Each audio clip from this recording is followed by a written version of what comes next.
A'udzubillahi minasyaitonirrajim. Bismillahirrahmanirrahim. Alhamdulillahi rabbil alamin, nahmaduhu wa nasta'inu wa nastaghfiruh. Wa na'udzu billahi min syururi anfusina wa min sayyiati a'malina. May yahdihillahu fala mudilla lahu wa man yahdillahu fala mudilla lahu. Asyhadu an la ilaha illallah wahdahu la syarika lah. Wa asyhadu anna Muhammadan abduhu wa rasuluh. Allahumma 'allimna ma yanfa'una wanfa'na bima 'allamtana wa zidna ilma. Allahumma ati anfusana taqwaha wa zakkiha anta khairu man zakkaha. Anta walijuha wa maulaha. Rabbi yassir wa la tu'assir, Rabbi tammi bil khair. Amma ba'du. InsyaAllah kita sambung malam ni tadabbur surah Ali Imran ayat 48.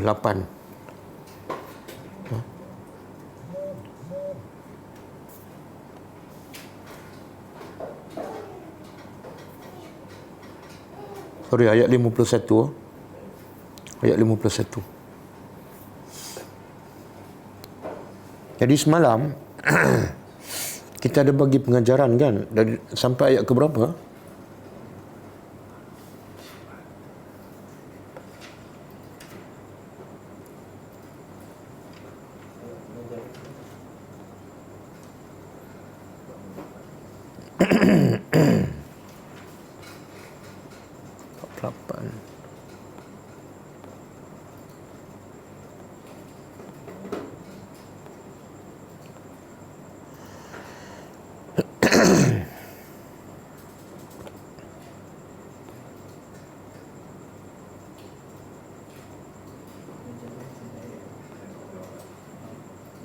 Semalam sampai ayat 48.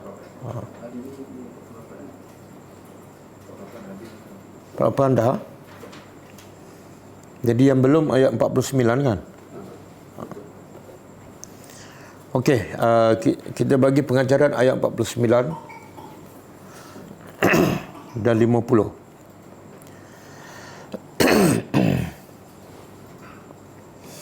Ayat 49, A'udzubillahi minasyaitonirrajim.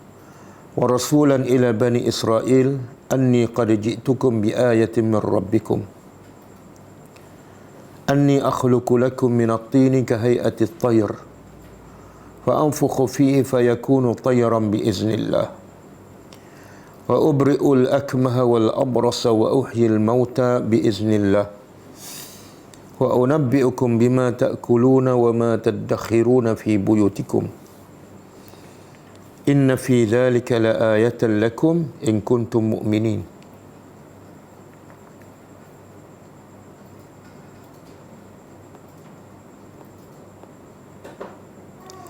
Pengajarannya yang pertama,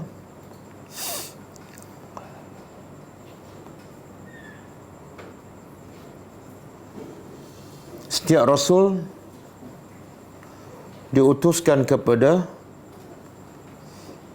kaum masing-masing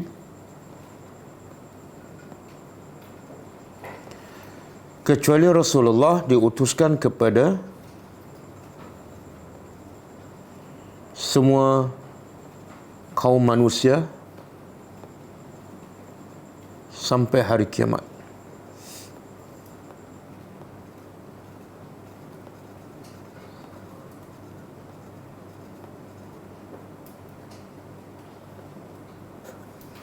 Yang kedua,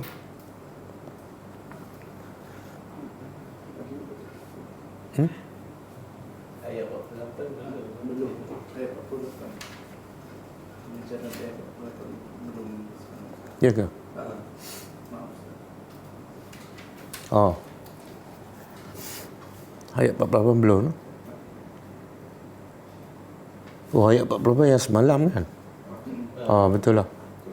Ayat semalam kita bagi pengajaran. Okey. Undur balik ya. Pengajaran ayat 48 belum. Allah kata a'udzubillahi minasyaitonirrajim wa yu'allimuhul kitaba wal hikmah wat taurata wal injil. Pengajaran ayat 48 pertama,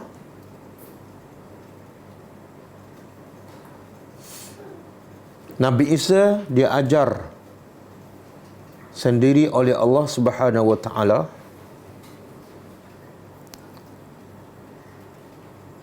penulisan dan juga syariat.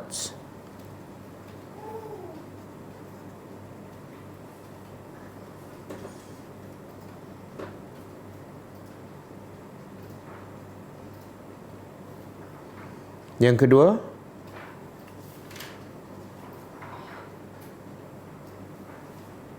nikmat yang paling besar dan utama bagi manusia ialah ilmu.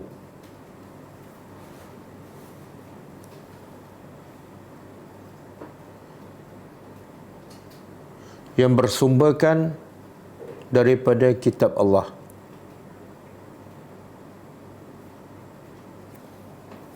Dan sunnah Nabi sallallahu alaihi wasallam.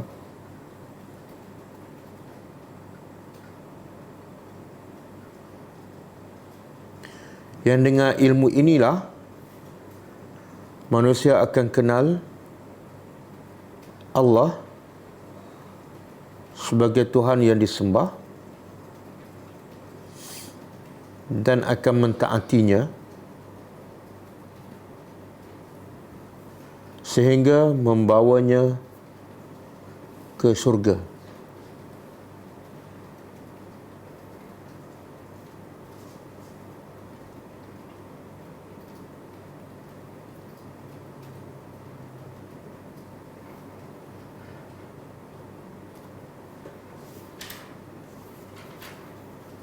Yang ketiga, yang keempat, apabila Allah sayang dan cinta kepada seseorang, Allah akan memberi ilmu dan kefahaman agama yang mendalam kepadanya.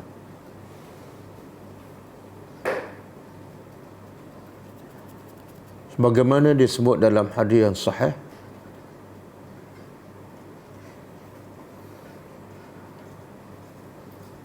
"Man yuridillahu bihi khairan yufaqihu fid din." Man yuridillahu bihi khairan yufaqihu fid din.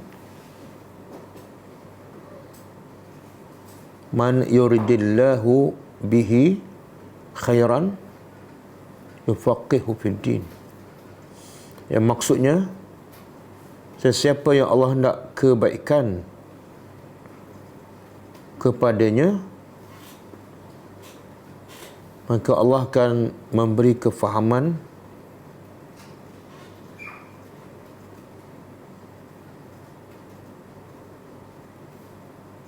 agama kepadanya secara mendalam.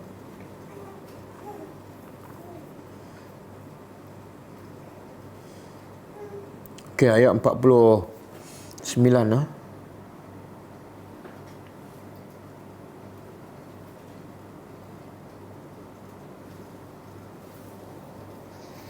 Ayat 49, wa rasulan ila bani Israil anni qad ji'tukum bi ayatin min rabbikum anni akhluqu lakum min at-tini ka hay'ati at-tayr fa anfukhu fihi fayakunu tayran bi iznillah wa ubri'u al-akmaha wal abras wa ahyi al-mauta bi iznillah wa unabbi'ukum bima ta'kuluna wa ma tadakhiruna fi buyutikum inna fi dhalika la ayatan lakum in kuntum mu'minin. Yang pertama saya dah sebut tadi kan? Baru satu kan?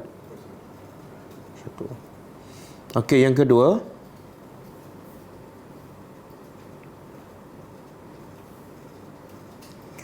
Nabi Isa AS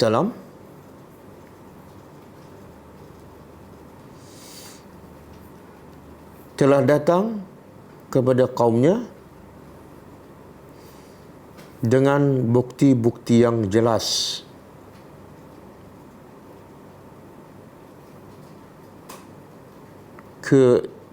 kenabiannya daripada Allah.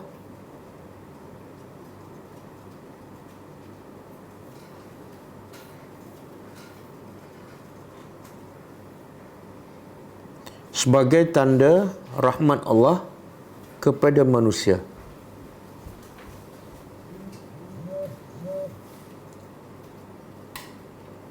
Supaya manusia akhirnya mudah untuk beriman kepada Allah melalui bukti-bukti yang jelas tersebut.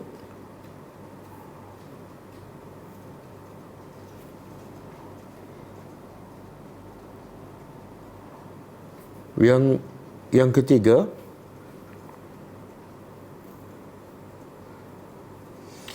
kekuasaan Allah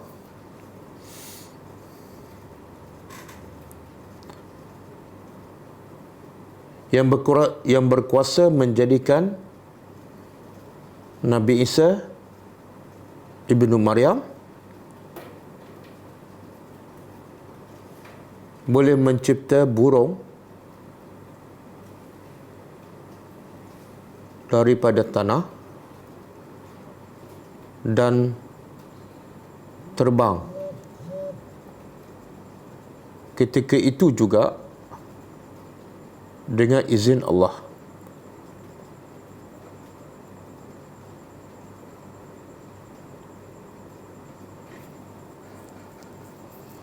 Yang keempat,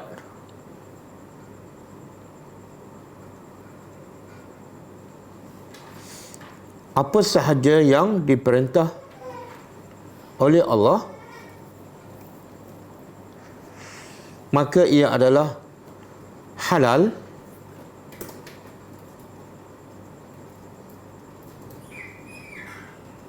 bahkan menjadi wajib.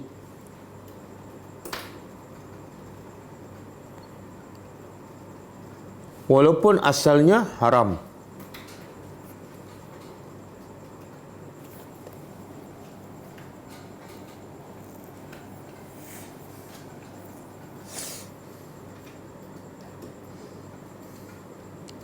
Boleh tak kita mencipta makhluk yang berbentuk macam patung?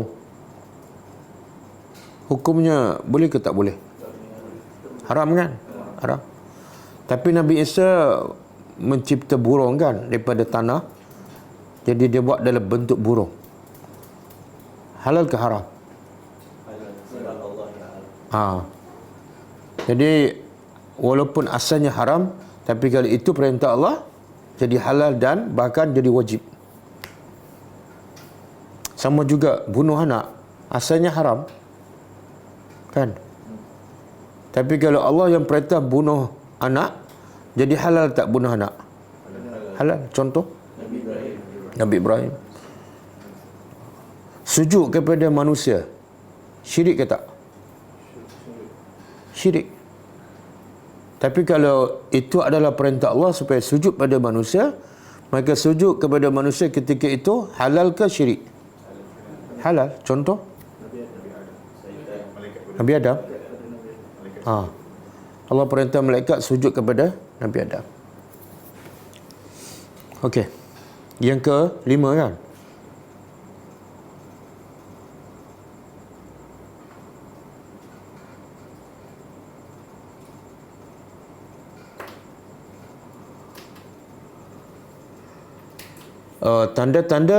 Yang kelima, tanda-tanda kebesaran Allah yang diberi kepada setiap Nabi adalah berdasarkan kepada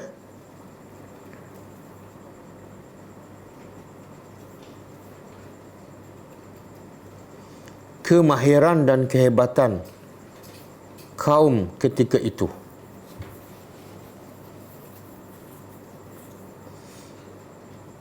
Dan kaum Nabi Isa AS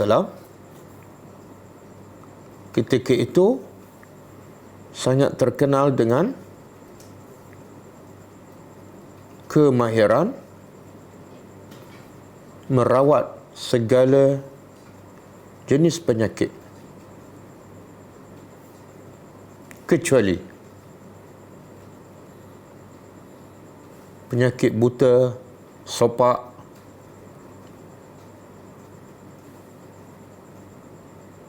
dan menghidupkan yang mati.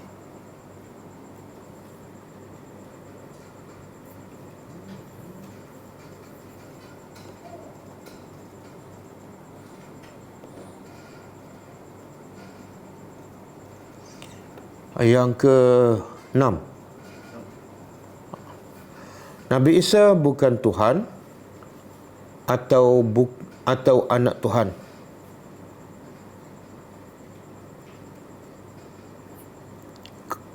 Kerana semua tanda kebesaran Allah yang dilakukan oleh Nabi Isa adalah berlaku dengan izin Allah.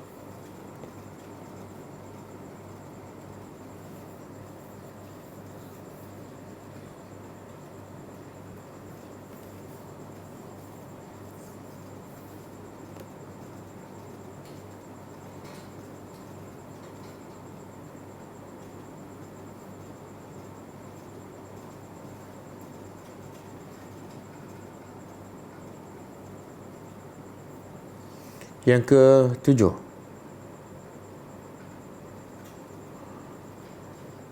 semua tanda-tanda kebesaran Allah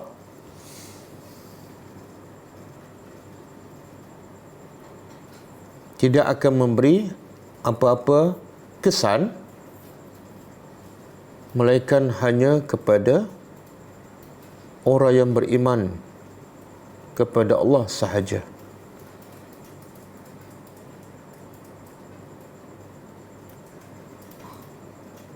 Yang ke-8, antara sebab utama manusia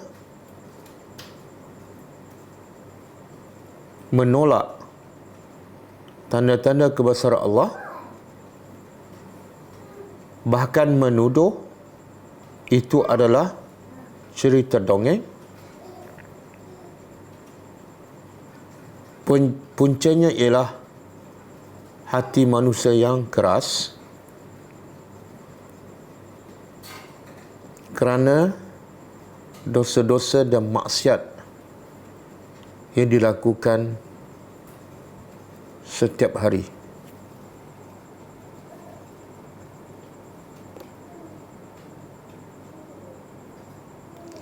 Okey, pengajaran ayat 50.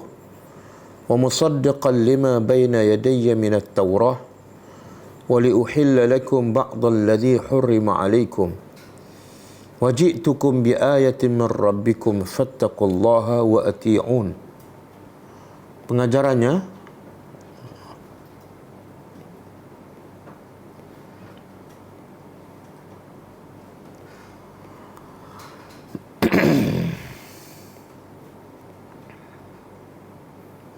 okey, pengajarannya disekalikan dengan ayat seterusnya, ayat 51.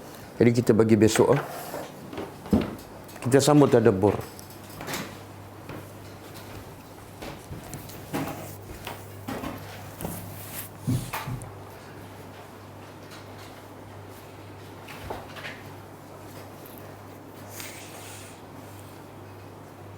Okey, ayat malam ni, ayat 51 adalah sambungan cerita sambungan cerita kisah Nabi Isa AS. Dan ayat 51-nya adalah sebagai sebab kepada perintah Allah ataupun arahan Nabi Musa dalam ayat 50. Apa ayat terakhir dalam ayat 50? Fattaqullah kan? Sebelum tu fattaqullah kan?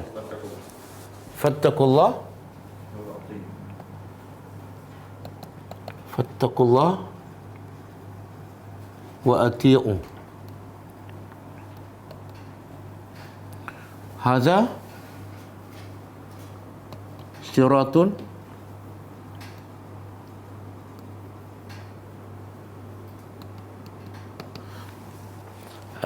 semalam kita tak urai ke hadza siratul mustaqim? Oh, sorry, silap. Jadi ayat 50 berakhir dengan wa ati'uni. Kan? Okey. Jadi Allah Nabi Isa kata kepada kaum dia, takutlah pada Allah. Setelah bila tu? Bila kita sepatutnya suruh orang bertakwa kepada Allah? Setelah orang tu kenal Allah. Kalau tak kenal, mana boleh? Mana mungkin kita suruh orang takut Allah dalam keadaan dia tak kenal? Sebab itulah sebelum Nabi Isa perintah kaum dia bertakwa pada Allah, apa cerita Nabi Isa kepada kaumnya?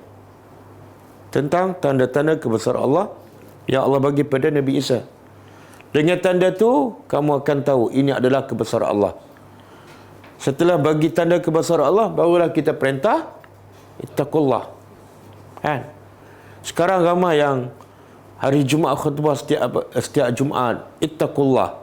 Dalam keadaan orang tak kenal Allah dan tak cinta. Lepas tu Nabi 13 tahun berdakwah di Mekah, Nabi tak suruh salat, Nabi tak suruh puasa. Nabi bagi masyarakat Quraisy supaya betul-betul kenal Allah dan cinta. Lepas tu barulah datang perintah. Okey. Kemudian Allah kata apa? Kata Nabi Isa, takutlah pada Allah dan taatlah pada aku. Kenapa kena taat kepada aku dan kenapa kena bertakwa hanya kepada Allah? Soalan, kenapa kena bertakwa pada Allah dan kenapa kena taat kepada aku? Jawapannya ayat 51. Sebabnya ialah innallah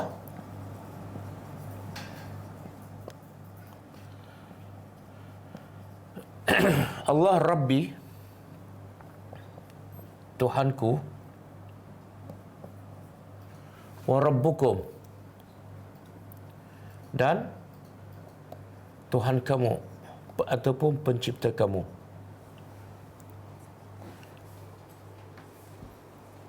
Kenapa Nabi Isa mulakan dengan Rabbi? Boleh dia cakap innallaha rabbukum wa rabbi. Rabbukum dulu baru Rabbi.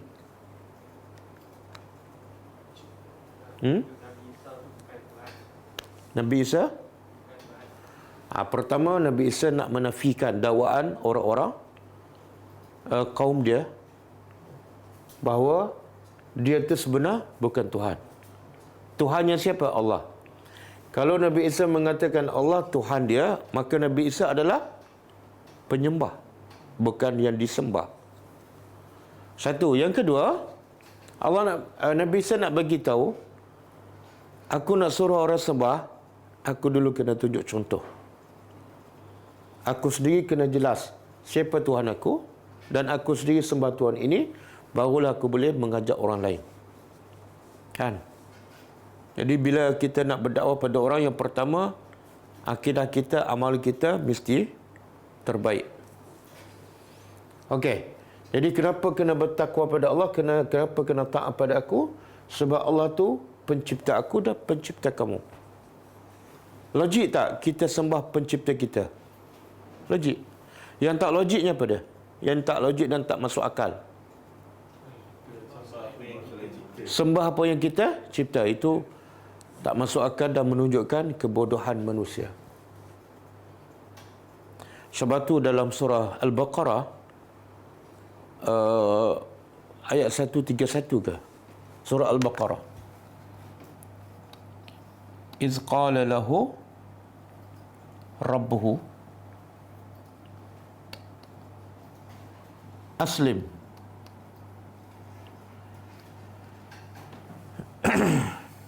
Betul ke?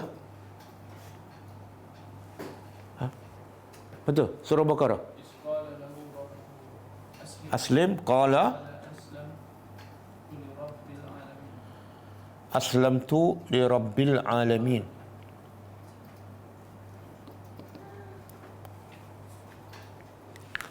Okey, ini ayat Allah perintah kepada Nabi Ibrahim alaihissalam.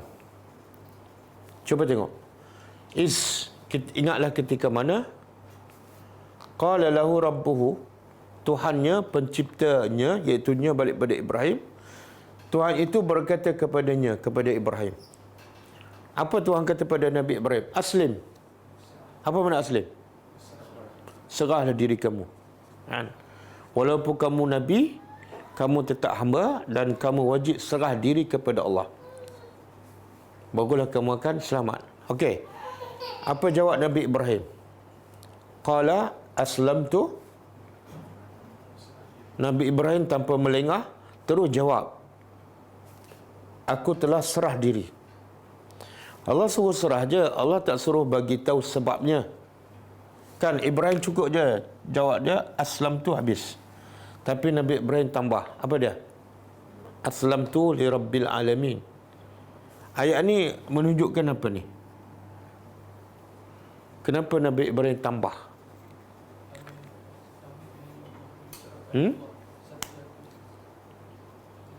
Sebab sebenarnya li rabbil alamin, Nabi Ibrahim nak bagi tahu, kenapa aku serah kepada engkau? Sebab apa? Sebab engkau adalah pencipta, pemilik, pengurus sekalian alam. Masuk akal tak aku serah pada engkau? Sangat masuk akal. Yang tak masuk akal, aku serah kepada apa? Nafsu. Nafsu bukan rabbil alamin. Aku serah pada manusia. Manusia makhluk. Boleh? Jadi kalau kita serah pada Allah, sangat-sangat masuk akal. Dan pasti kita selamat. Kenapa? Kenapa bila kita serah pada Allah, pasti selamat. Kita takut pada syaitan. Dah masuk alamin. Siapa mencipta syaitan? Allah. Kita takut pada musuh. Siapa pencipta musuh? Allah. Pasti kita akan selamat. Aslim, taslam. Aslim, serah diri, taslam, kamu akan selamat.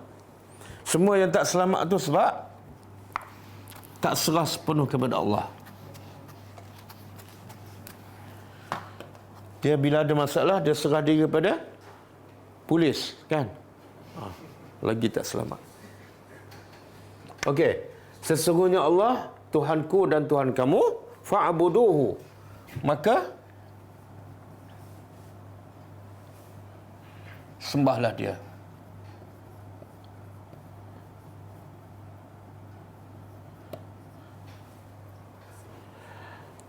Lagi perintah Nabi Ibrahim. Setelah dikata Allah tu pencipta aku dan juga pencipta kamu, maka kewajipan kamu beda. Sembah dia. Kenapa? Sebab dia pencipta kamu. Kenapa nak sembah sama-sama makhluk? Kenapa nak sembah makhluk yang tak boleh bagi apa-apa, manfaat ataupun boleh menolak mudarat? Kenapa? Maka Tuhan yang patut kamu sembah ialah, jadi sangat sesuai arahan sembah setelah bagi tahu yang patut disembah ialah pencipta. Okey. Sebab itulah Allah menggunakan perkataan apa ni? Siapa-siapa orang-orang musyrikin ataupun orang kafir secara umum, dia mengaku tak Allah tu Rabb sebagai pencipta, kan? Tapi bila sembah, dia sembah siapa? Sembah dia sembah berhala, kan? Lepas tu Allah buat contoh dalam surah Al-Hajj. Kalau berhala tu lalat datang ambil makanan kat berhala. Berhala tu boleh buat apa? Dia boleh tak rampas balik makanan daripada lalat? Tak boleh, kan? Allah buat contoh. Sebenarnya Allah nak beritahu apa tu? Kalau berhala tak boleh nak ambil balik makanan dia, macam mana dia boleh bagi makanan pada kamu? Bahkan antara berhala dengan lalat, mana yang patut disembah? Kalau cerdik sikit lah, dia sembah apa? Sebab lalat boleh bergerak, kan? Tapi dua-dua tu bodoh. Jadi Allah nak bagi tahu orang kafir ni sangat-sangat bodoh. Sebab apa? Dia mengaku Allah pencipta. Mulut mengaku, tapi tindakannya tak sembah Tuhan yang dia mengaku hebat. Itu lagi menunjukkan kebodohan. Cuba buka surah Luqman ayat 25 ke? Wala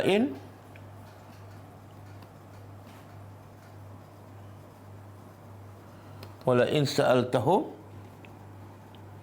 man khalaqas samawati wal ard.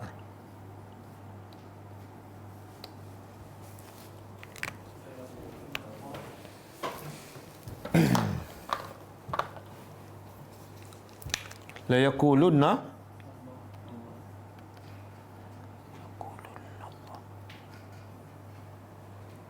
kemudian Allah perintah apa? Qulil hamdulillah bal aksaruhum la yaqilun la ya'lamun.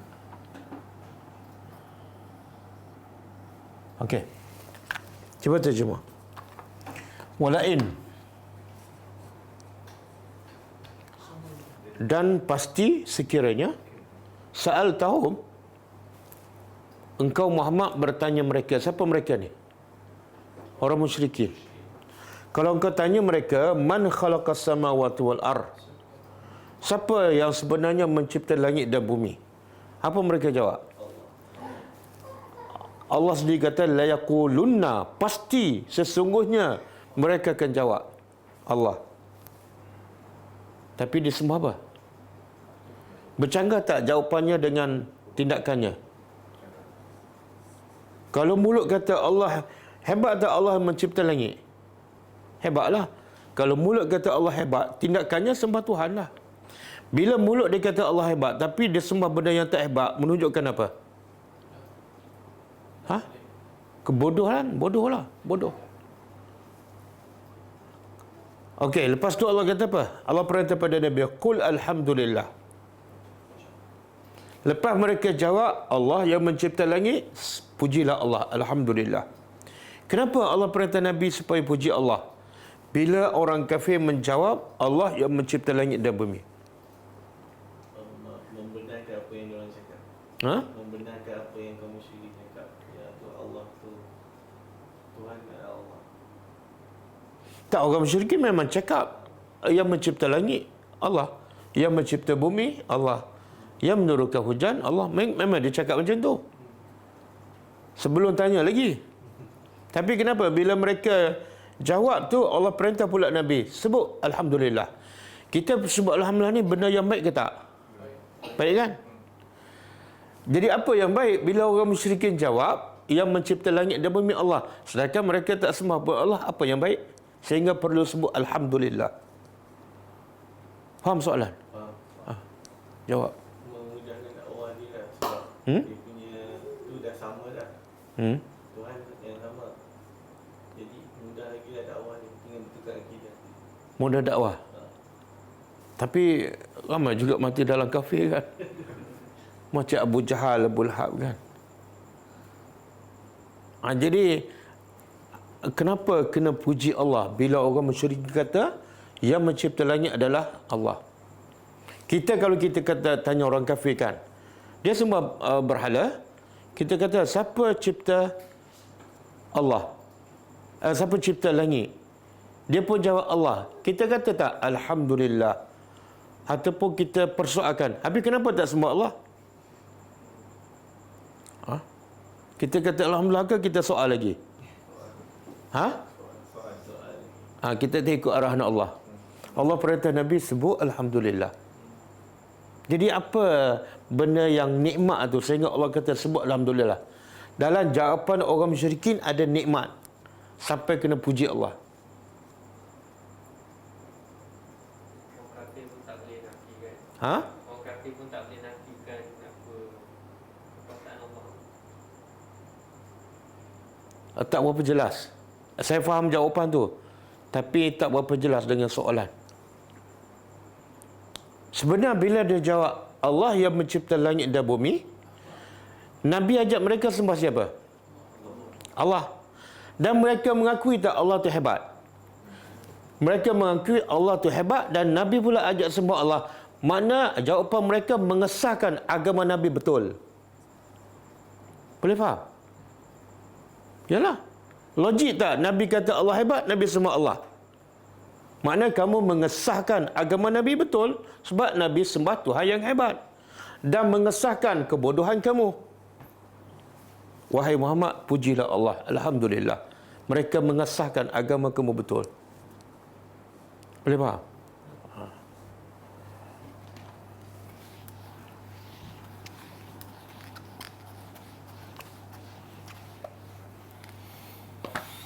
Okey, sembahlah dia. Apa makna sembah?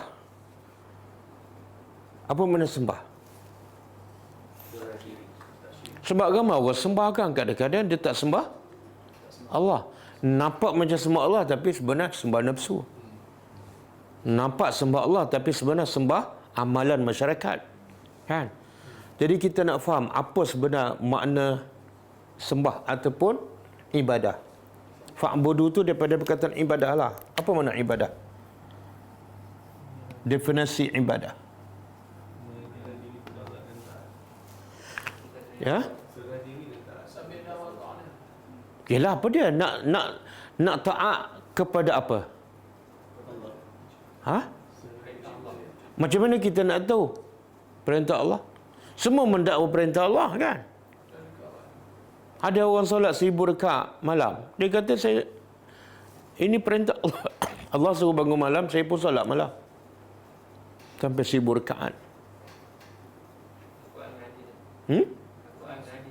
Al-Quran dengan hadis.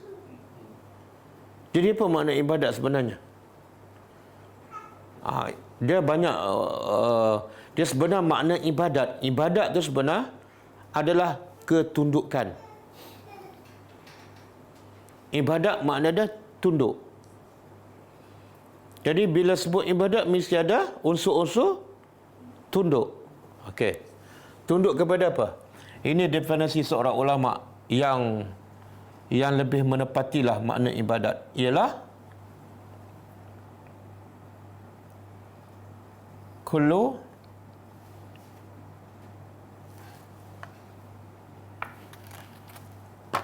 ismun jami'un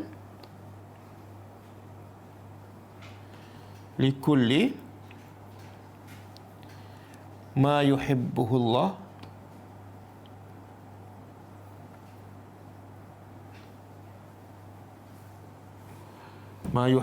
Allah wa yardahu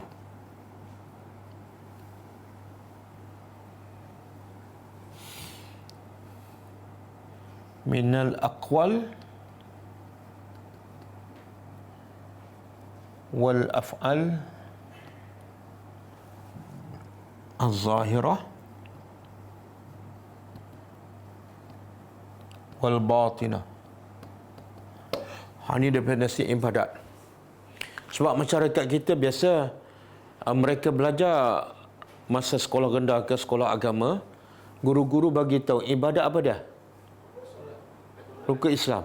Betul? Solat, puasa, haji, zakat. Betul? Akhirnya rupa mereka dalam solat dengan di luar solat berbeza tak? Berbeza. Rupa mereka masa pergi kelas dengan pergi majlis kahwin beza tak? Sebab apa? Sebab definisi ibadat yang salah. Kan?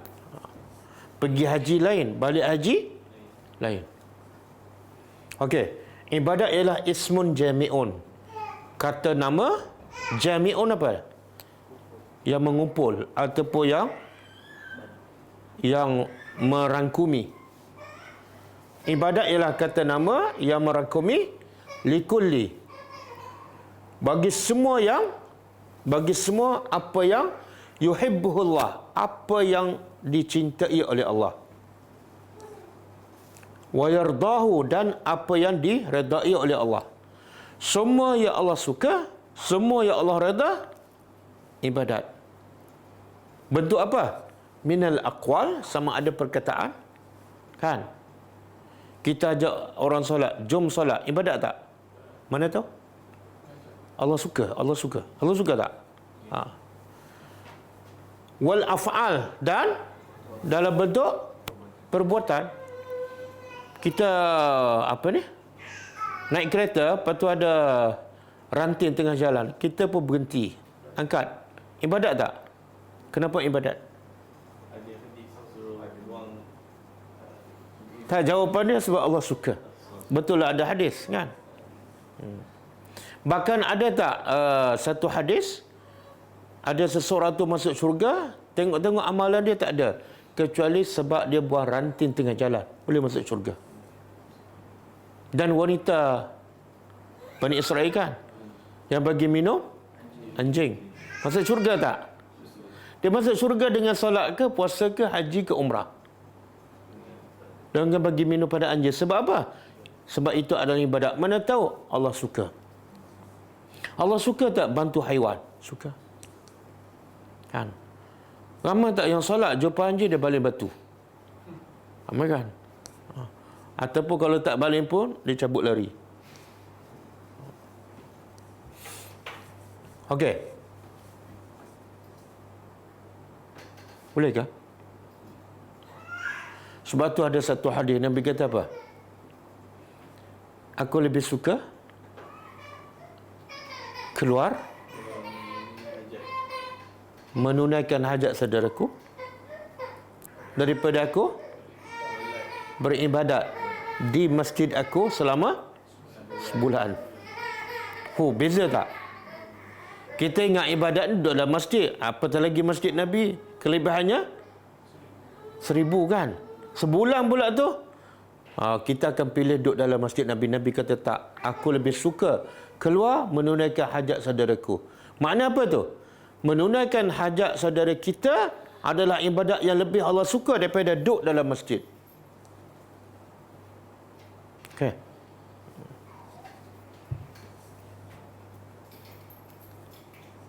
Kita pergi solat kan, lepas tu ada sampah jalan nak ke masjid, berhenti tak buat? Biasa tak berhenti kan?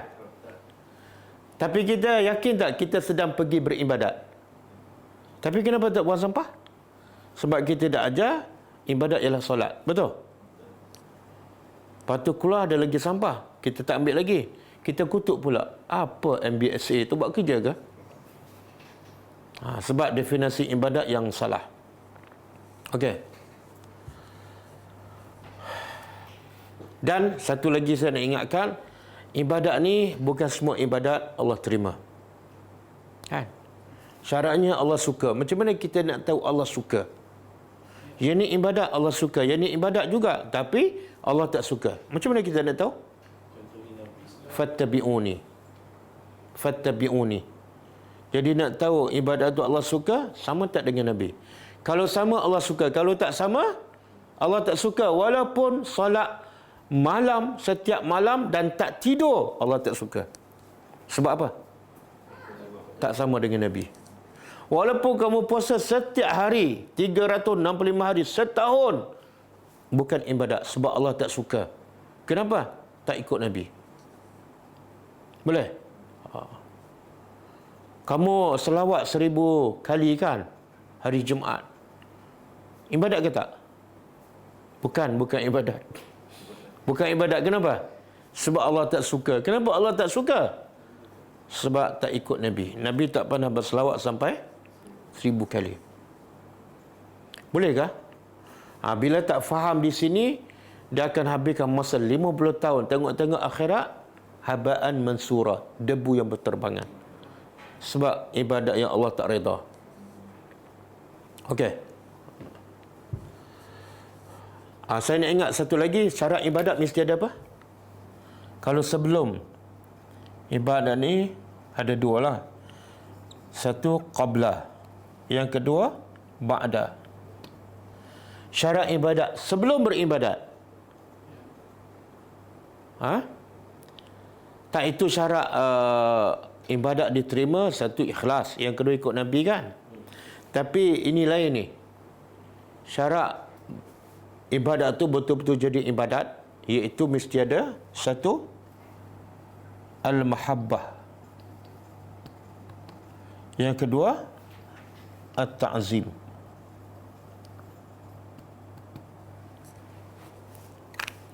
Mahabbah apa makna? Cinta. Makna ibadat tu mesti kita kena ada rasa cinta pada Allah. Salat kerana cinta pada Allah. Puasa kerana cinta pada Allah. Solat sunat kerana cinta pada Allah. Dengan sebab cintalah ibadat menjadi menjadi manis. Seronok, mudah kan. Bangun malam jadi mudah. Baca Quran setengah juzuk setiap hari pun rasa seronok je. Sebab daripada cinta. Tapi kalau tak ada cinta, ibadat akan jadi terbeban kan. Rasa malas, rasa berat. Sebab tidak ada cinta. Jadi bila ibadat tak ada cinta, Allah terima tak? Tak, Allah tak terima. Macam mana Allah nak terima ibadat yang kita buat bukan sebab cinta pada Allah? Macam mana Allah nak terima? Kita kalau buat, orang buat sesuatu pada kita, orang buat baik tapi dia tak suka pada kita, kita boleh terima tak kebaikan dia? Kita tahu dia tak suka pada kita, tapi dia terpaksa buat. Kita terima tak kebaikan dia? Tak. Kadang-kadang kita tolakkan, tak payahlah kalau tak ikhlas. Maka Allah lagi-lagilah. Jadi cinta kepada Allah menjadikan ibadat mudah, seronok dan manis kan. Lepas tu Nabi kata apa? Hubbiba ilayya ad-dunya. Hubbiba ilayya minad dunya at-tibu wan nisa wa ju'ilat qurratu aini fi shalah. Dijadikan aku ni cinta daripada dunia dua benda. Pertama wangian. Yang kedua wanita. Itu dah semula jadi. Aku memang cinta pada wanita tu, makna isteri lah. Dan Nabi cinta pada wangian. Tetapi Allah menjadikan penyejuk hatiku bukan pada wanita, bukan pada wangian, pada solat. Makna penyejuk hati itu syarat dia mesti ada cinta. Sebab tu bila Nabi solat dalam keadaan cinta pada Allah, dia boleh solat sampai bengkak kaki. Tapi kalau solat tak ada cinta, berapa rekat kita bertahan? Biasa kalau solat malam lah. Berapa? 5 ke 7 ke? Oh, tak boleh bagi tahu riak. Okeylah. Yang kedua mesti ada apa? Ta'zim. Dia kalau cinta mendorong untuk kita lagi nak buat ibadat banyak. Sebab cinta. Manusia kerana cinta sanggup tak panjat gunung walaupun 5 jam? Sanggup. Walaupun pikul beg yang berat. Beg yang berat tu jadi 5 kilo. Jadi macam 1 kilo je. Sebab apa? Cinta tu nak tengok puncak tu. Begitu juga cinta menjadikan kita seronok dan berlomba nak buat ibadat. Okey, ta'zim pula. Kita rasa kebesaran Allah sehingga menghalang kita daripada buat maksiat. Kenapa tak buat maksiat? Allah tu maha hebat. Azab Allah sangat dahsyat. Tak jadi buat maksiat. Punca semua buat maksiat sebab tak rasa kebesaran Allah. Jadi jangan tengok kepada dosa tu kecil ataupun besar. Tapi tengok kamu lawan siapa ni? Kamu lawan Tuhan yang Maha Agung. Walaupun dosa kecil, kamu tak jadi buat dosa. Sebab yang kamu lawan Tuhan yang sangat hebat. Boleh? Jadi dua ni mesti ada. Kalau tak ada dua ni, ibadat kita tak rasa manis dan sia-sia. Okey, ini sebelum. Selepas, bila kita buat ada rasa cinta, ada rasa ta'zim, selepas tu apa dia? Mesti ada dua juga. Apa dia? Satu, al-khawf. Takut. Takut tak diterima. Kan? Yang kedua, ar-raja. Dua ni mesti ada. Dua ni selepas kita beribadat. Maknanya kalau apa tanda selepas ibadat kita takut tak diterima? Kita istighfar. Kita tambah lagi kan takut-takut yang tadi tak betul, cover balik yang ni kan. Jadi kita tak cukup dengan solat fardu saja. Dan dua sifat ni perlu. Kalau kita asyik takut je, tak ada harapan, apa dia? Apa yang jadi? Kita akan putus asa. Kenapa tak salat? Saya memang tak ada harapan dah, dosa banyak sangat. Dan kalau kita asyik mengharap je, tapi takut tak ada, apa pula jadi? Syak sendiri. Kenapa tak tambah solat sunat? Solat fardu saya memang okey dah. Oh, bahaya. Okey. Kemudian Allah kata apa? Haza, ini siratun, jalan yang lurus. Dalam bahasa Arab, kalau sirat mesti ada dua ni.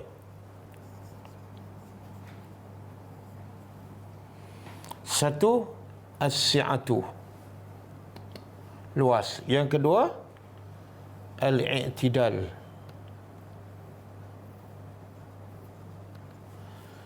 Bila sebut sirat, mesti ada dua unsur. Pertama, luas.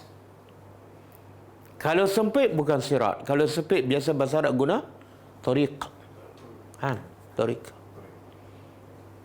Sebab tu, kalau masa kita tawar kan, kalau dululah dia bawa yang pikul orang tua kan, dia nak jalan laju, dia kata apa? Tariq ke sirat-sirat? Tariq. Sebab jalan tu kecil je. Yang kedua, apa dia? I'tidal. Tidak bekal, tidak bengkok. Dia lurus lebih kepada mustaqim. Jadi kalau sebut sirat, makna jalan tu adalah luas. Bila luas apa makna? Kita beza tak jalan kampung dengan jalan lebuh raya 5 lorong? Beza tak jalan? Kita rasa apa kalau masuk lebuh raya 5 lorong? Lega kan? Tekan minyak, tidur. Begitulah jalan Islam ni. Kalau kita betul-betul jalan Islam, walaupun macam-macam musibah, kita rasa macam lega je. Sebab jalan Islam tu sebenar luas. Sebab itulah Ashabul Kahfi duduk dalam gua, tapi dia rasa luas tak? Walaupun gua tu sempit. Nabi Yunus duduk dalam ikan paus, dia rasa lega tak? Sebab tu dia boleh berzikir. Umur kita besar tapi susah nak keluar zikir. Sebab mungkin jalan kita bukan sirat. Okey, yang kedua, kalau lurus, tak belok kanan, tak belok kiri, kelebihannya apa? Cepat sampai. Satu, pasti sampai. Yang kedua, pasti cepat. Okey. Jadi Allah kata ini adalah jalan yang lurus. Apa ni? Haza tu apa dia? Ini tu apa dia? Ni. Takwa pada Allah, taat kepada Nabi, dan sembah dia. Semua ni adalah jalan yang lurus. Boleh? Yang kita duk minta setiap hari dalam solat. Ihdinas siratal. Kalau kita minta siratal mustaqim, mesti ada unsur ni. Takwa pada Allah, taat pada Nabi, dan sembah Allah. Dan semua ni tak mungkin dapat kita buat kecuali setelah kita faham hukum hakam Allah dalam Al-Quran. Dan kita belajar sunnah-sunnah Nabi. Barulah boleh takwa pada Allah dan boleh taat kepada Rasul. Barulah sesuai dengan yang kita minta dalam solat. Ihdinas siratal mustaqim. Okey, kemudian falamma, maka tatkala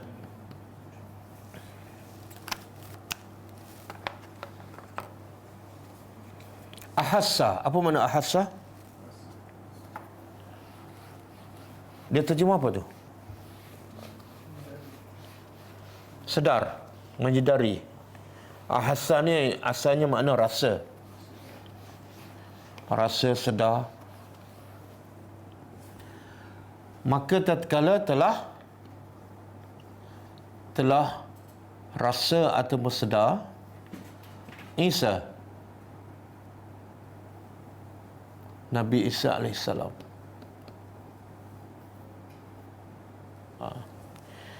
Dia Isa ni seorang Nabi kan? Tapi Allah sebut Isa je. Ada pangkat berapa? Falamma ahasa tansri Isa ada. Jadi menunjukkan mulia manusia bukan dengan pangkat. Maka tatkala telah rasa Nabi Isa minhum, dari kalangan manusia, kalangan mereka ni iaitu pengikut dia. Al-kufra. Ini al-kufra kan?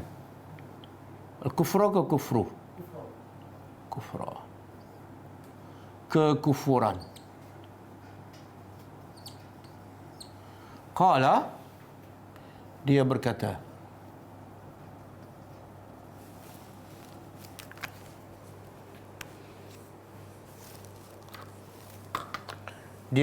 iaitu Nabi Isa berkata, man ansari, siapa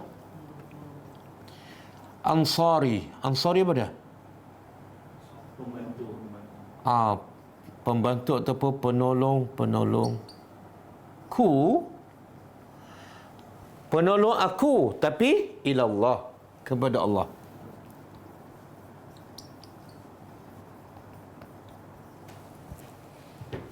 Cuba yuk makan lain yang belum buka. In kurang.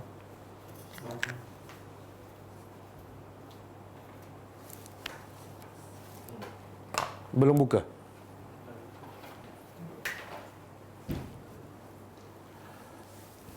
Okey. Tengok kata Nabi Musa, kata Nabi Isa, siapa penolongku? Bila dia bertanya ni? Bila dia rasa ada pengikut dia yang kufur, berpura-pura. Masa tu dia perlukan ketegasan dan keikhlasan. Lalu ditanya, sebenar siapa yang betul-betul ikhlas jadi penolong aku? Tapi penolong aku bukan untuk aku. Penolong aku untuk Allah. Pengajarannya apa? Kalau Nabi pun tak mengajak untuk menolong dirinya, kamu jangan ajak orang tolong diri kamu ataupun jemaah kamu. Ajaklah semua manusia supaya menolong agama Allah, mentaati Allah. Jadi bila dah Nabi Isa rasa macam pengikut dia ada berpura-pura ada sifat kufur, maka dia bertegah, minta ketegasan. Sebenarnya siapa yang betul-betul penolong aku untuk agama Allah? Di sini ada pengajaran. Apa pengajarannya?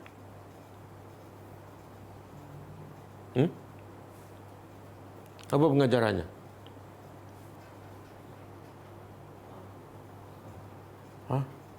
Bukan semua pengikut kita yang nampak macam setia boleh dipercayai. Betul? Betul. Ramai tak yang bersama Nabi pun munafik? Ramai. Ramai tak pengikut Nabi Musa permainkan Nabi Musa dan menyakiti hati Nabi Musa? Ramai tak? Ramai. Dia sebenar cerita Nabi Musa ni, yang lebih banyak Nabi Musa dengan kaum dia Bani Israel ke Nabi Musa dengan Fir'aun dan pengikut Fir'aun? Dengan Bani Israel, kan? Pada Bani Israel itu kaum dia. Tapi sebenarnya siapa yang paling jahat antara kaum Bani Israel dengan Fir'aun dan pengikut dia? Siapa paling jahat? Kenapa? Sebab kaum tu satu bangsa dengan Musa dan beriman kepada Musa, tapi permainkan Musa. Yang Fir'aun ni terang-terang kufur. Jadi berhati-hati. Ini yang paling bahaya ni apa dia? Orang yang bersifat munafik, tak ikhlas. Musuh dalam selimut, gunting dalam, duri dalam daging. Hafal tu. Ni manakala dia sedar pengikut aku ni bukan ikhlas, ni ada nampak ciri-ciri kufur, maka masa tu dia minta ketegasan. Man ansari ilallah? Qala al-hawariyun. Telah berkata hawariyun.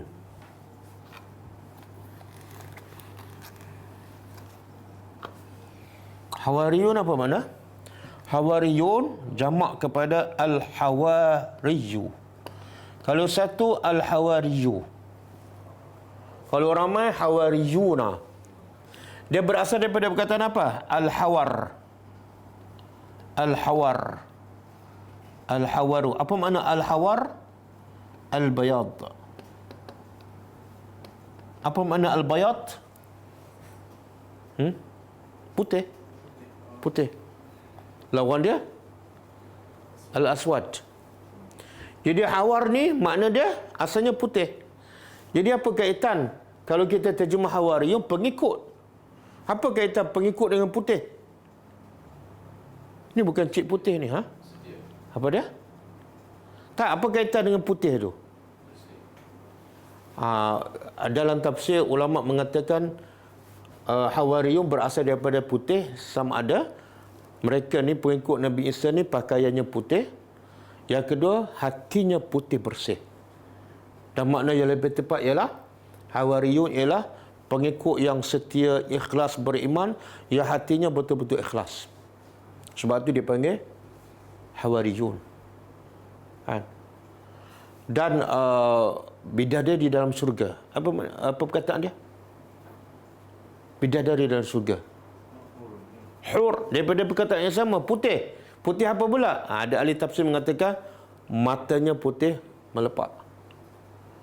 Saya pun tak boleh ceritalah sebab saya tak jumpa lagi. Nanti kita Okey, telah berkata pengikutnya.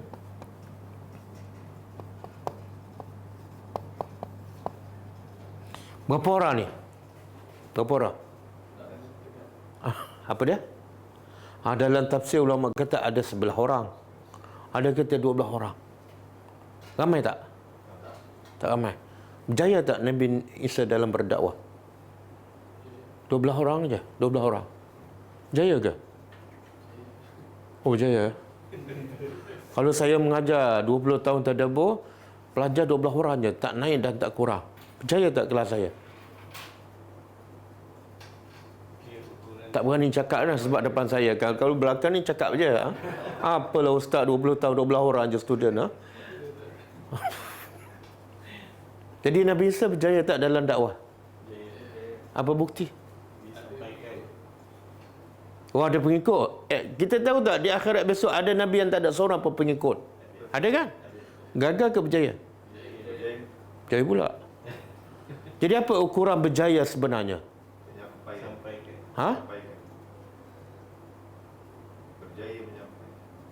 Tak ada satu lagi. Berjaya menyampaikan dan tidak putus asa, tidak kecewa, istiqamah sampaikan sampai akhir hayat walaupun tak ada pengikut. Berjayalah tu. Yang gagal apa dah? Merajuk, sikit-sikit merajuk kan. Sikit ambil cuti, itu gagal. Mana ustaz ni bercuti kan? Sebab itulah kehebatan Nabi Nuh. Apa dia? Inni da'autu qaumi lailan wa nahara.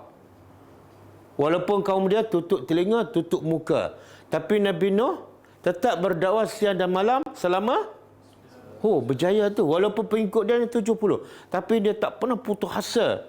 Walaupun 950 tahun, walaupun pengikut dia setiap kali Nabi Nuh bercakap, tutup muka, tutup telinga, tapi dia tak kecewa, tak putus asa. Itulah berjaya.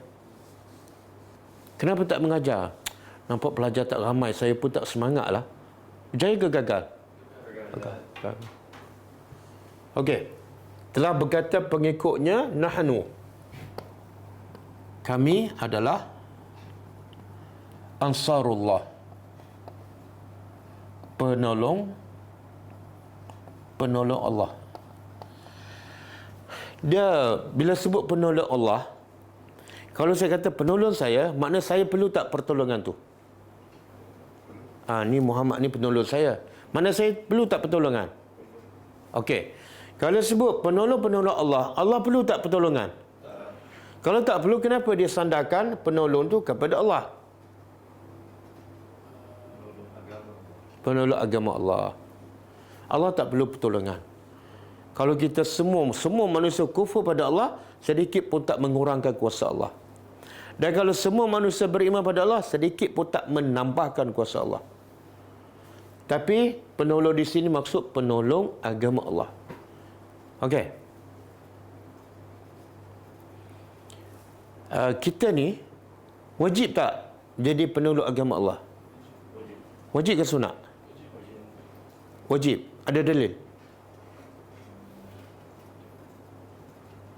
Mana boleh keluar hukuman macam tu je?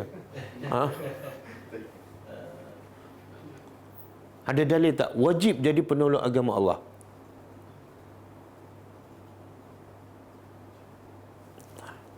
Ada baca tak surah Saf? Surah Saf. Cuba tengok surah Saf ayat terakhir. Ayat 9 ke? Ya ayyuhallazina amanu.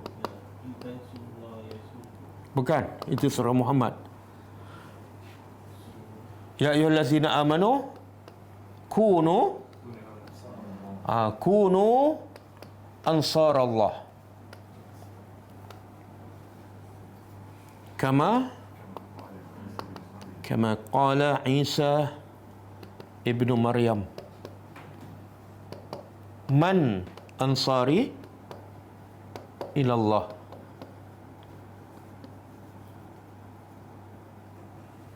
Kemudian qala al-hawariyuna, sama dengan ni, nahnu ansarullah kan. Fa amanat ta'ifatun min bani Israil wa kafarat ta'ifah. Fa ayyadana allazina amanu ala adawihim wa asbahu zahirin. Okey. Ya ayyuhallazina amanu, wahai orang yang beriman. Allah cakap dengan siapa ni? Ialah siapa? Kita. Kalau kita dengar. Kalau kita tak beriman, buat tak tahu. Okey, Allah kata wahai orang beriman. Kunu. Apa makna kunu? Fi'il apa ni? Kunu. Fi'il amar. Fi'il amar menunjukkan perintah. Perintah menunjukkan wajib. Wahai orang beriman, kalau kamu beriman, hendaklah kamu menjadi ansar Allah, penolong agama Allah. Jadi ayat ini secara jelas mengatakan bahawa semua orang beriman wajib menjadi penolong agama Allah. Macam mana nak jadi penolong agama Allah? Allah kata kama, sebagaimana qala Isa ibnu Maryam, sebagaimana Isa anak Maryam berkata kepada kaumnya, man ansari ilallah, ayat yang kita sedang belajar. Siapa penolong aku untuk agama Allah? Maka pengikut dia kata, nahnu ansarullah. Jadi kita nak tahu macam mana penolong agama Allah, tengok apa pengikut Nabi Isa buat. Allah kata, jadilah penolong agama Allah sebagaimana pengikut Nabi Isa. Apa pengikut Nabi Isa buat? Berdakwah, suruh yang ma'ruf, cegah yang munkar, dan sentiasa pertahankan nabinya. Itulah penolong agama Allah. Boleh? Kita dah buat tak kerja ni? Kita biasa penolong agama Allah ke penolong si fulan? Ataupun penolong bisnes kita? Agama Allah. Tapi yang sebaik-baik jangan mengakulah. Ni nak ikut pengikut Nabi Isa lah ni. Pengikut Nabi Isa jawab kan, nahnu ansarullah. Okey. Kami adalah penolong agama Allah. Satu lagi, nak tahu penolong agama Allah, buka surah Al-Hasyr.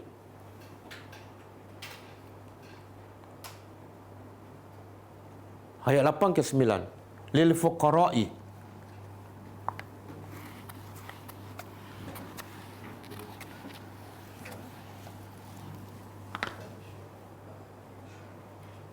Surah Al-Hasyr. Ayat berapa? 8 ke 9? Ayat 8. Lil fuqara'i allazina lil fuqara'il muhajirina.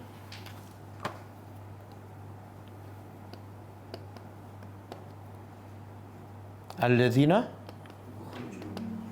ukhriju min diyarihim yabtaguna ukhriju min diyarihim wa amwalihim. Kemudian yabtaguna fadlan minallahi wa ridwana wa yansuruna Allah wa rasulah.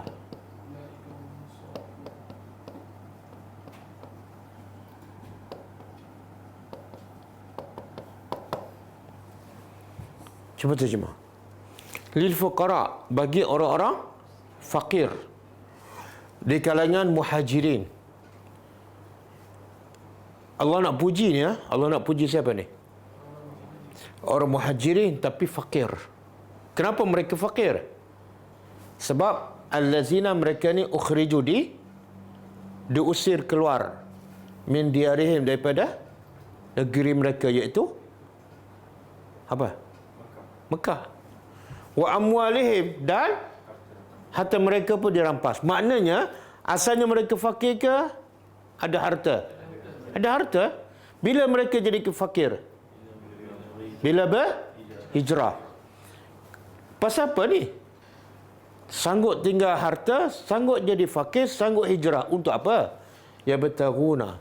Semata-mata mencari fadlan, anugerah daripada Allah dan ridwan, redha Allah. Kemudian Allah kata apa? Mereka ni, orang fakir muhajirin ni, wa yansurunallah. Mereka menolong agama Allah. Dan menolong, dan Allah puji, ulaika humus sadiqun. Inilah orang Islam yang sebenar. Boleh?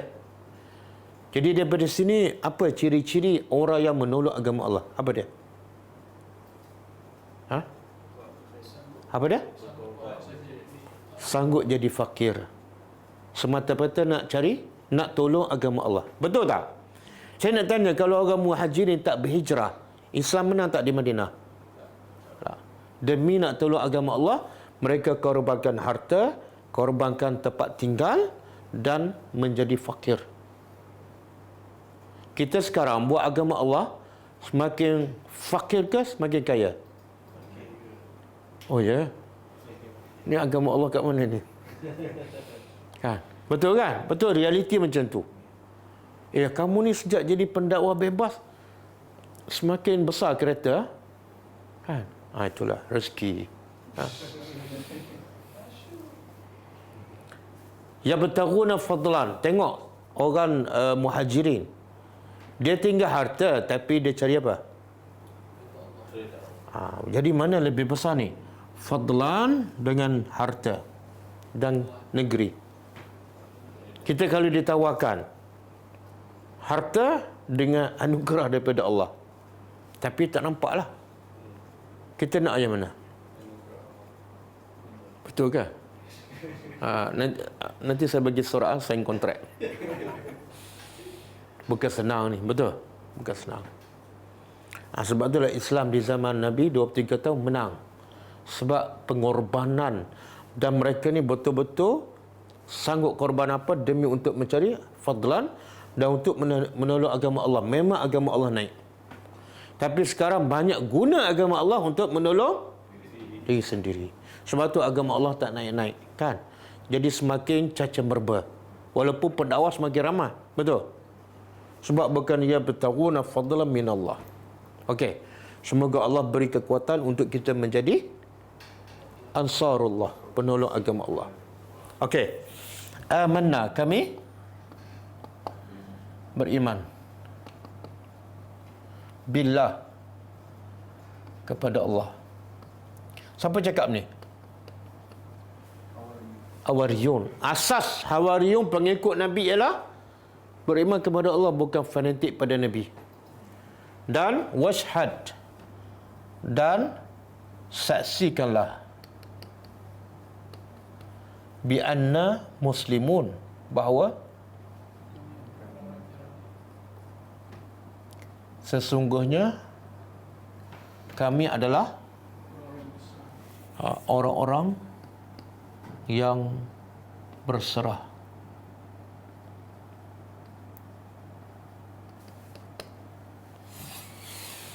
Jadi penolong agama Allah dalam ayat ini dia sebut dua ciri-ciri. Pertama apa dia?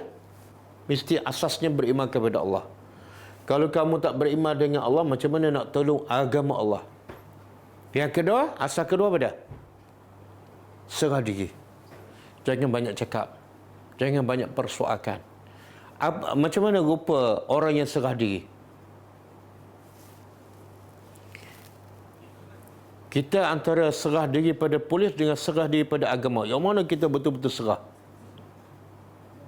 Kan? Kadang-kadang dengan polis. Berhenti? Berhenti tak? Bagi IC. Okay. Buka baju, buka kan? Serah bulat-bulat. Masuk penjara, masuk. Tapi bila Allah kata, solat sekarang. Sekejap lagi. Tutup aurat. Lepas pencen. Jadi dua ciri ini kalau nak jadi penduduk agama Allah. Satu, beriman dengan Allah. Yang kedua, serah bulat-bulat kepada Islam. Okey. Siapa yang ini wajhad.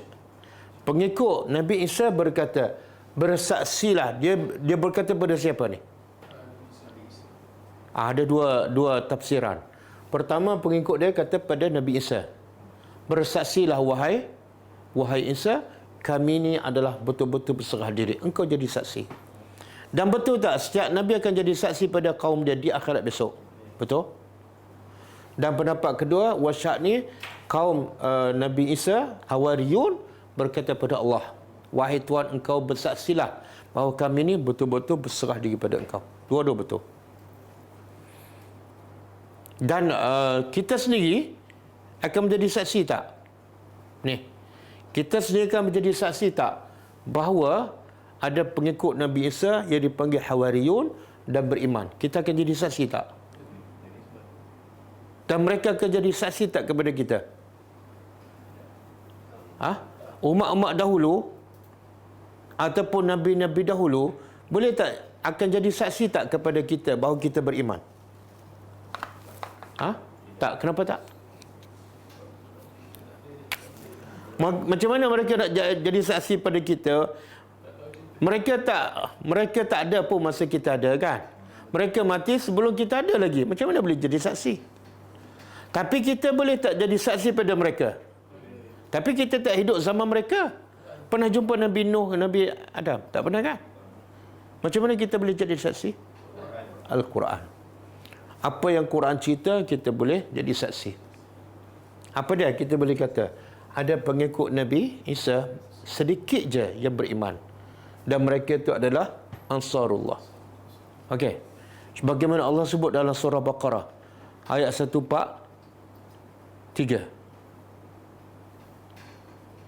143. Ataupun 142.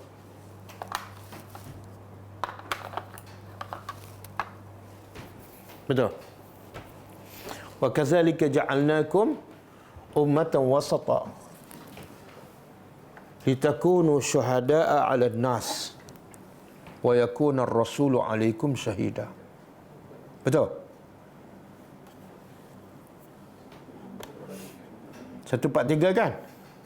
Allah kata apa? Begitulah, demikian itulah ja'alnakum, kami jadikan kamu ni umat Nabi Muhammad lah, ummatan wasata, umat pertengahan, supaya apa? Litakunu syuhada'a 'alan nas, supaya kamu ni umat Nabi Muhammad menjadi saksi kepada semua manusia. Dan wa yakunar rasul, dan rasul pula menjadi saksi ke atas kita. Okey, boleh ya? Okey, cukup setakat ni. Kita baca sikit doa, buku zikir dan doa harian.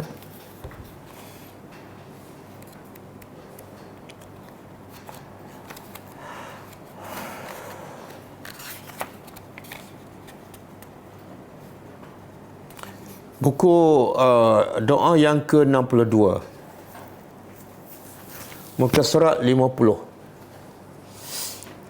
Doa yang ke-62 dan muka surat 50, iaitu doa menghadapi sakaratul maut. Siapa yang saat menghadapi sakaratul maut dituntut untuk membaca doa ini. Apa dia ni?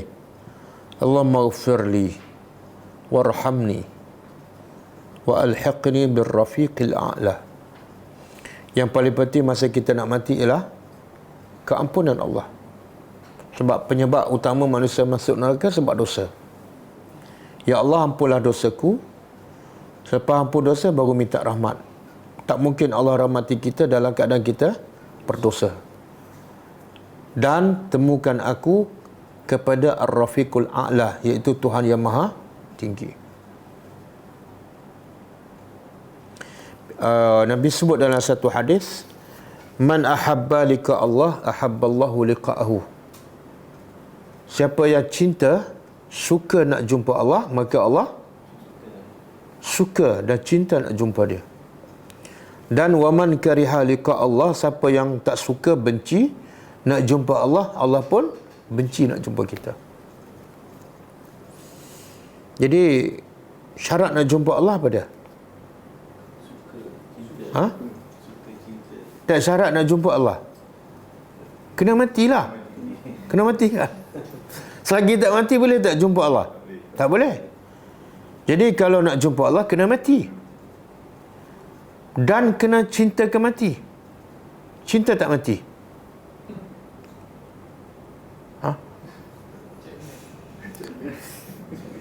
Dia bajet kita nak mati besok ke ataupun selepas 5 tahun? Tak ada dalam pelancangan. Betullah Fatimah kan, anak Nabi SAW, bila dia tahu Nabi nak mati kan, dia sedih, dia menangis. Kemudian Nabi hiburkan dia sehingga dia senyum dan gembira kembali. Dengan apa Nabi gembirakan Fatimah? Daripada sedih jadi suka. Dengan apa? Nabi bagi tahu jangan sedih sebab kamulah daripada keluarga aku yang paling awal mati selepas aku. Tiba-tiba dengan cerita dia akan mati dia gembira. Menunjukkan apa? Itulah orang beriman. Mati itu adalah satu nikmat sebab dia akan jumpa Allah. Dan sebab itulah semua para nabi, para rasul, bila saat kematian mereka akan bertanya. Ini soalan khas untuk para nabi dan para rasul. Apa soalannya? Nak mati sekarang ke nak mati akan datang? Para nabi, para rasul diberi pilihan. Nak mati sekarang pun masuk syurga. Nak mati minggu depan pun masuk syurga. Nak mati tahun depan pun masuk syurga. Tapi semua para nabi pilih nak mati bila? Sekarang. Kan? Kita katalah malaikat bagi pilihan. Dia tak mungkin lah. Encik nak mati sekarang ke minggu depan? Kalau mati sekarang pun syurga. Mati minggu depan pun syurga. Mati tahun depan pun syurga. Kita pilih yang mana? Susah nak percaya. Sebab banyak lagi projek yang belum. Betul. Betul tak? Kita dengan kematian ni macam belum bersedia. Okey. Kemudian satu lagi doa menghadapi sakratul maut yang kedua. Baca doa ni yang kedua. Allahumma a'inni ala ghamaratil maut wa sakratil maut. Ini doa-doa yang Nabi ajar dan sahih, kan? Tapi orang kita kadang-kadang tak ajar ni doa ni kepada orang yang sedang nazak. Yang dia ajar apa dah? Ataupun tak ajar pun dia baca Yasin. Itu tidak ada hadis yang sahih. Mana lebih panjang, Yasin ke doa ni? Yasin. Tengok Melayu kan, dia suka pilih yang susah, yang panjang walaupun tak sahih. Yang Nabi suruh benar, simple aja. Allahumma a'inni ala ghamaratil maut wa sakaratil maut. Ya Allah, bantulah aku dalam menghadapi penderitaan dan kesakitan mati. Kadang-kadang orang kita tak puas hati ni. Bila kita bagi doa, Ustaz, bagi doa tu je. Dia lambat lagi nak mati ni. Awak nak suruh ni, orang nak nazak tu nak suruh tadabbur Al-Quran ke?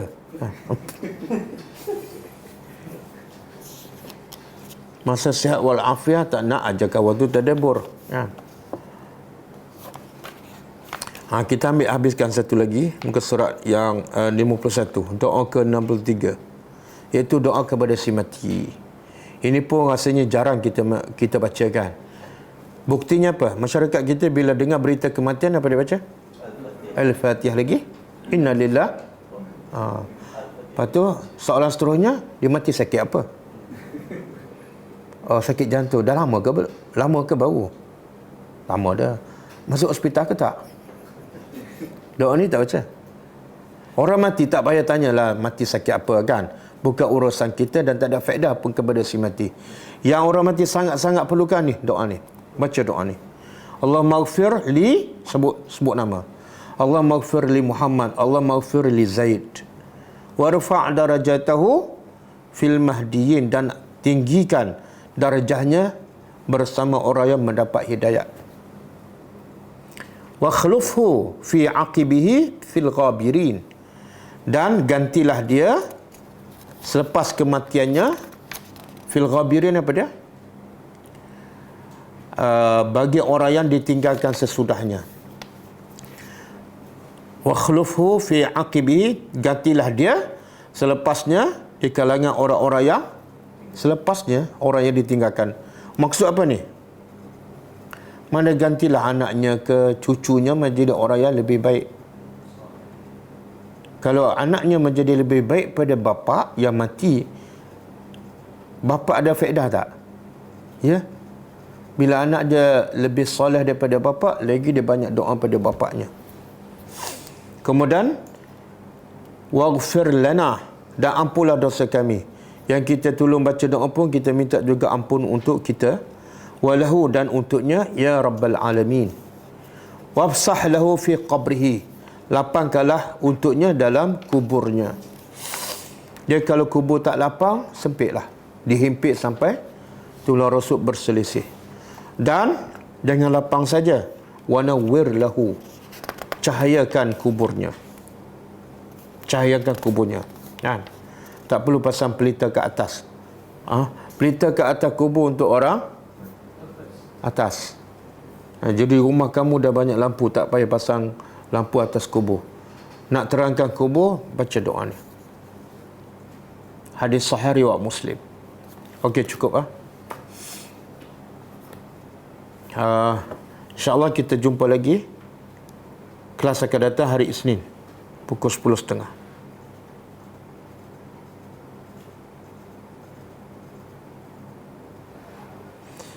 Dan saya ulang, siapa ada soalan boleh soal melalui grup Telegram ataupun PM saya. Kalau belum dijawab, harap bersabar. Okey, kita tutup dengan membaca tasbih kafarah. Subhanakallahumma wa bihamdika asyhadu an la ilaha illa anta astaghfiruka wa atubu ilaik. Assalamualaikum warahmatullahi wabarakatuh. كتاب الله ترق جنانه وتنى العظيم